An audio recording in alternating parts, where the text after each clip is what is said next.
Hello friends, कसे आहात तुम्ही सगळे? मेक विथ मी सम स्पेशलमध्ये तुमचे सगळ्यांचे स्वागत. तर आज आपण पास्तापासून छान असे कुरकुरीत कुरकुरे बनवणार आहे. यासाठी आधी मी पास्ता छान पाण्यामध्ये टाकून घेतलेला आहे. त्यामध्ये मीठ तेल टाकून त्याला छान असं बॉईल करून घेतलेलं आहे. छानपैकी आपला पास्ता बॉईल झालेला आहे. बॉईल केल्यानंतर त्यातलं पाणी काढून घेतलेलं आहे. त्याला छान सोकू दिलेलं आहे. सोकल्यानंतर त्यामध्ये कॉर्नफ्लॉवर मैदा टाकून घेतलेला आहे आणि ते छानपैकी मिक्स करून घेतलेलं आहे, हलवून घेतलेलं आहे व्यवस्थित.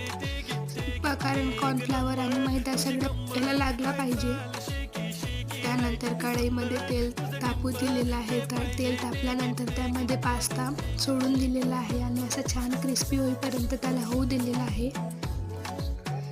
क्रिस्पी झाल्यानंतर छान प्लेटमध्ये काढून घेतलेलं आहे आणि एका प्लेटमध्ये तिखट, मीठ, चाट मसाला, पास्ता मसाला छानपैकी असं काढून घेतलेलं आहे आणि ते पास्तावर टाकून छानपैकी असं मिक्स करून घेतलेलं आहे. त्यानंतर आपला पास्ता खायसाठी एकदम असा रेडी होऊन जातो. तर बघा किती छान दिसतोय आणि खायला पण एकदम टेस्टी लागते. नक्की ट्राय करून बघा. तर आपलं टेस्ट करायसाठी रेसिपी रेडी.